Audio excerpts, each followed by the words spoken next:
Olá, meu nome é Pedro Ferreira e eu vou introduzir a apresentação sobre a enurese noturna, apresentada da disciplina de cirurgia pediátrica do curso de medicina da UFPR. Bom, a enurese noturna ela é definida como uma perda involuntária de urina durante o sono em crianças maiores de 5 anos. Até os 5 anos de idade, as crianças não têm total controle sobre a sua micção no período noturno, durante o sono. E a partir de 5 anos, elas começam a desenvolver isso. É, A enurese noturna ela gera impactos social e emocional negativos sobre a qualidade de vida da criança e dos familiares.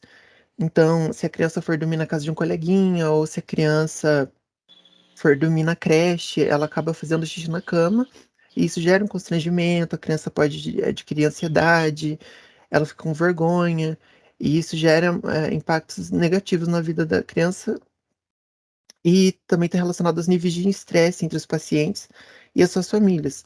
Porque muitas vezes os pais podem culpar a criança por estar fazendo xixi na cama, eles podem acabar punindo a criança por isso, obrigar ela a lavar o próprio colchão, a lavar a roupa de cama, e isso traz problemas psicológicos para a criança também.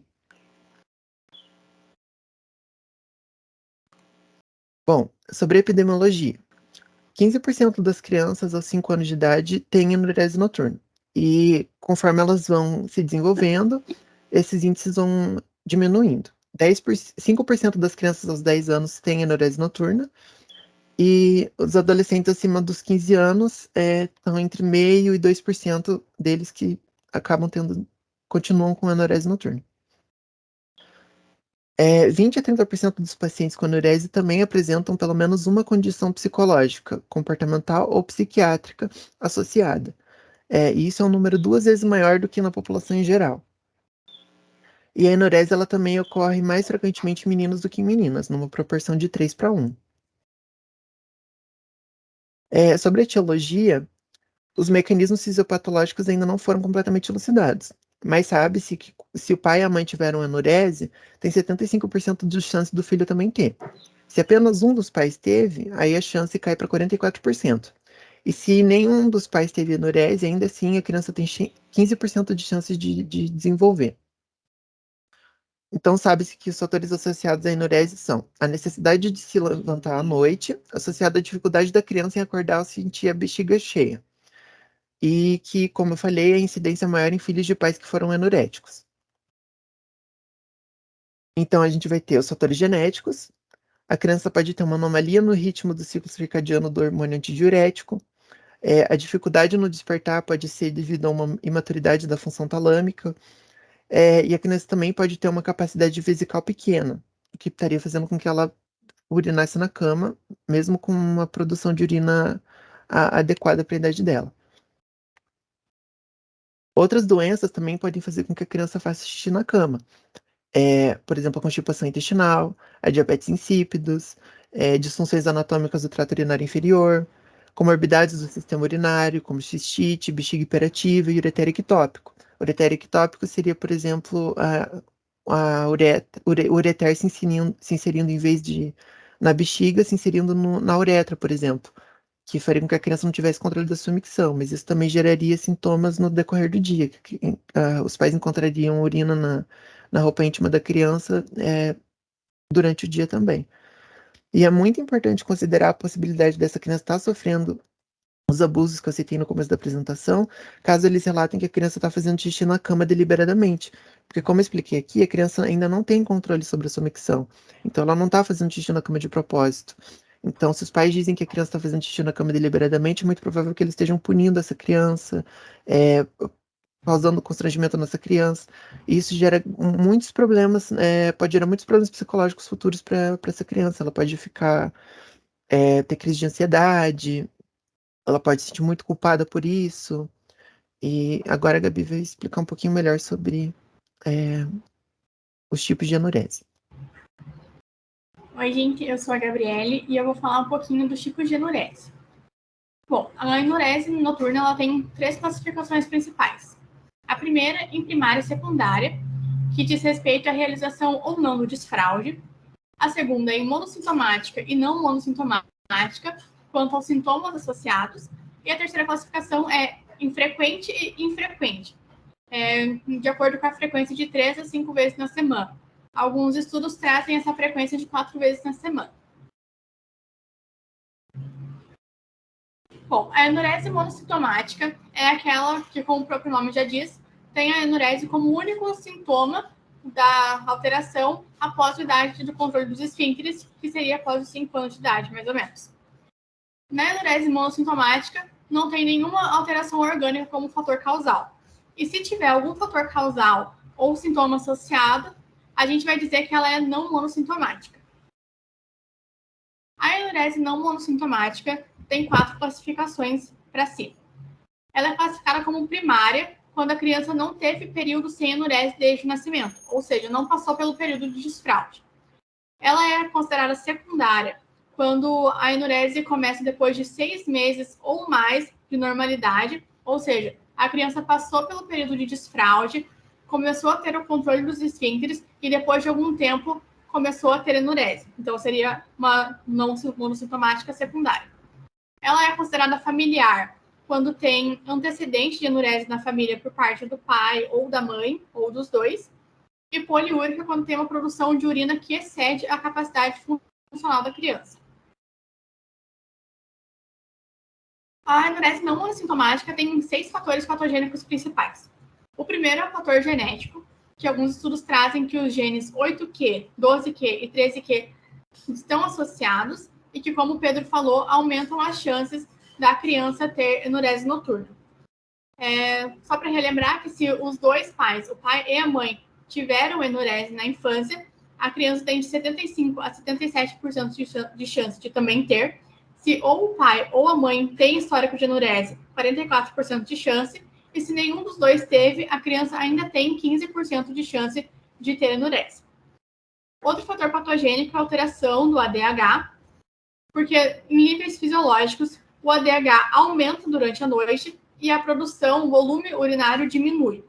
Quando o ritmo circadiano do ADH está alterado, isso não ocorre e tem uma produção excessiva de urina durante a noite. Essa alteração do ADH não é capaz de explicar por que a criança não acorda com a repressão vesical. O fator patogênico número 3 é a alteração no ciclo de sono, em que alguns estudos trazem que a imaturação da função talâmica é a responsável pela criança não acordar com a repressão vesical. As crianças enuréticas também têm um sono mais profundo em relação às não enuréticas, e os estudos mostram que elas raramente apresentam fatores associados como insônia, sonambulismo, pesadelo e bruxismo. O quarto fator é a baixa capacidade vesical. O quinto é a alteração psicológica e ou nervosa, que apesar de não ter um padrão de perfil psicológico definido, os estudos demonstram que as crianças com distúrbio de atenção têm maior probabilidade de desenvolver enurese. E as crianças acima dos 10 anos de idade que têm imaturação no sistema nervoso também podem desenvolver. E nessa alteração psicológica também entra o que o Pedro falou, do estresse da relação da família com o paciente, que acaba formando um ciclo de enurese. Nos fatores inespecíficos, a gente tem fatores diversos que podem causar enurese, como a constipação intestinal, que é considerado um fator mecânico, que dificulta a expansão vesical e pressiona a bexiga, alergias alimentares, obstrução de vias aéreas, então crianças com apneia do sono têm chances muito maiores de desenvolver enurese noturna, e a enurese induzida, que é a grande ingestão de líquidos antes do horário do sono.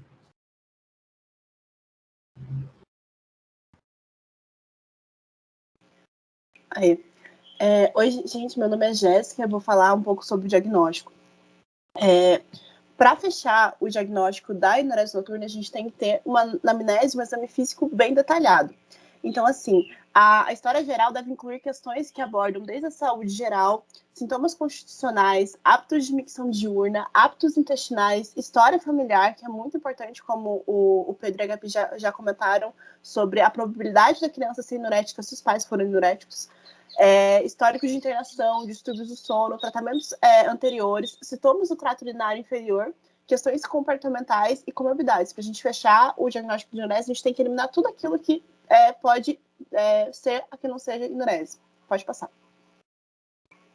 Então, assim, a gente vai tentar classificar, né, segundo a etiologia, a frequência e a sintomatologia, que foi explicado para a Derê, se ela vai ser uma enurese primária, uma secundária, Pode passar.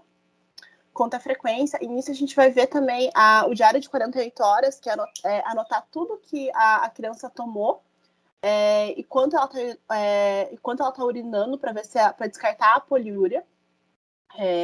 E assim, a literatura diverge um pouco, achei em alguns lugares que a gente coloca como 3 ou 5 vezes, ou até 4 vezes, para a gente ter esse parâmetro da frequência, mas basicamente 4 vezes na semana a gente tem para classificá-la como frequente ou infrequente. Pode passar. E daí a gente vai classificar, então, como monossintomática ou não sintomática. Alguns sinais de alerta que a gente tem que ter maior atenção perda de peso, retardo do crescimento ou náuseas, sede excessiva com necessidade de ingestão hídrica noturna, dificuldades para urinar, isso incluindo tanto o jato fraco quanto o esforço para acessar a urina, enurese secundária noturna com início recente, ronco intenso ou apneia de sono. E também rastrear distúrbios psicológicos ou comportamentais. Isso inclui déficit de atenção e hiperatividade, dificuldade de aprendizagem e também tentar obter um histórico completo do desenvolvimento da criança. Pode passar. Exame físico, ele normalmente vai ser normal. Ele geralmente é normal, então não é incomum que a gente não encontre nada. Mas os sinais importantes que a gente tem que tá de olho é a bexiga distendida, exame retal consistente com impactação fecal, tônus muscular anormal, anomalias fálicas ou meatais nos meninos e nas meninas, aderências labiais ou anomalias uretrais, sensações ou reflexos tendinosos profundos e alterações cutâneas, no caso que vai sugerir espinha bífida oculta. Pode passar. O exame laboratorial que a gente vai usar de princípio é a ureanálise, praticamente o único, né? Normalmente ele é suficiente.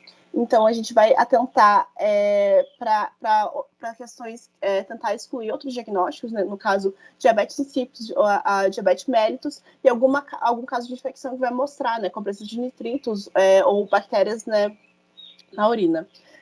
No caso que eu tenho uma enurese não monossintomática com falta de resposta à terapia, isso justifica pedir outros exames. Então, ultrassom renal e da bexiga, né, incluindo medição do volume residual pós-vazio, para a gente ter uma boa visão de como está a anatomia dessa criança, a anatomia do sistema urinário, medição da taxa do fluxo da urina, estudos urinodinâmicos e manometria no retal.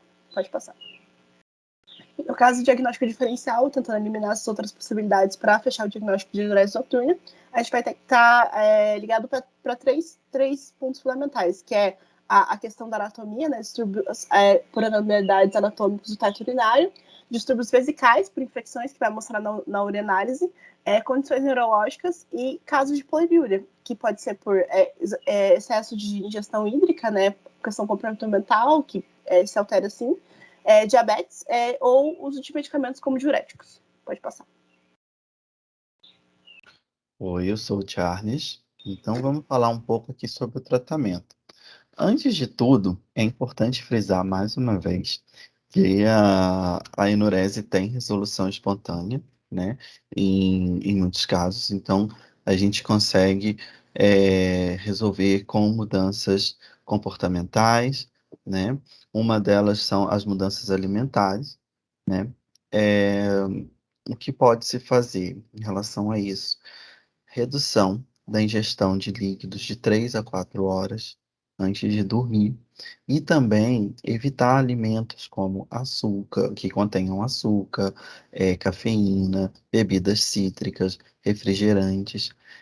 Segundo que tem lá no site consta lá no site da Sociedade Brasileira de Pediatria, esses alimentos irritam a bexiga, né? E isso aí acaba provocando, né, mais vontade miccional. Pode passar, por favor. Isso. Bom, e as outras mudanças, então, mudanças comportamentais. A gente precisa fazer a educação dos pais, porque, como o Pedro já falou, como já foi falado antes, não punir a criança, né? Então a gente pode lançar mão da motivação, né, comportamental, mas nunca uma punição, né? São coisas bem diferentes e cabe ao profissional de saúde instruir, fazer a educação da família, também fazer a educação da escola, no caso daquela criança que tem né, poliúria também, o que precisa sair, né, para urinar, porque tudo isso pode resultar em consequências psicológicas. E, claro, levar a criança para urinar antes de dormir, né, que é aí uma já para esvaziar a bexiga, já ir para o sono com a bexiga vazia. Pode passar. Uma do que já foi falado também é o diário miccional. Ele ajuda bastante, principalmente a decidir qual o método melhor para tratar, né?